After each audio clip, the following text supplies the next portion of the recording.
গল্পের নাম তাবাস্সুমের বুদ্ধি ও বাবার উপহার। তাবাস্সুম একজন ১০ বছর বয়সী চঞ্চল মেয়ে। তার ছোট বোন মাহমুদা মাত্র ৪ বছর বয়সী, দুষ্টুমি আর মায়ায় ভরা। তাদের বাবা জনাব আব্দুল মোমিন সাহেব একজন সম্মানিত মাদ্রাসার প্রধান শিক্ষক। তিনি মাদ্রাসার দায়িত্বে ব্যস্ত থাকেন বলে শুধু প্রতি বৃহস্পতিবারই বাড়িতে আসেন। বাবা বাড়িতে ফিরলে তাবাস্সুম একটাই জিনিস নিয়ে ব্যস্ত হয়ে পড়ে, বাবার মোবাইলে ভিডিও দেখা। মোবাইলে নেট ঠিকমতো না থাকায় একবার সে দৌড় দেয় দাদার ঘরের জানালার পাশে, একবার বারান্দায়, কখনো আম গাছের নিচে, শুধু যেন একটু ইন্টারনেট পায়। একদিন এই দৃশ্য দেখে বাবা একটু চিন্তায় পড়লেন। তিনি দেখলেন তাবাস্সুম পড়াশোনার চেয়ে মোবাইলের প্রতি বেশি আগ্রহী হয়ে উঠছে।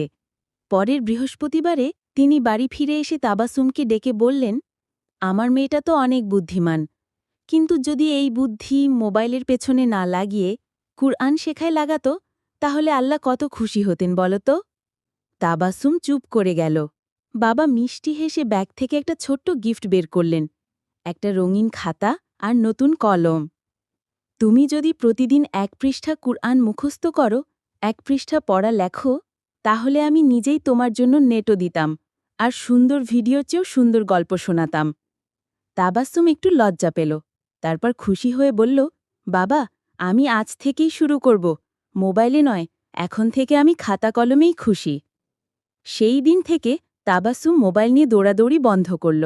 এখন সে প্রতিদিন পড়া শেষ করে, ছোট বোন মাহমুদাকে গল্প শোনায়, আর বাবা আসার দিনটার অপেক্ষায় থাকে, কারণ সে জানে বাবা আজ গল্প শোনাবেন, মোবাইল নয়। গল্পের শিক্ষা। মোবাইল আমাদের শেখার জন্য উপকারী হতে পারে, তবে যদি সেটা নিয়ন্ত্রণের বাইরে চলে যায় তাহলে তা ক্ষতির কারণ হয়। শ্রেষ্ঠ আনন্দ মোবাইলে নয়, পড়াশোনায় ও ভালো কাজে। এরকম মজার শিক্ষণীয় গল্প পেতে চ্যানেলটি সাবস্ক্রাইব করে পাশে রাখতে পারবেন।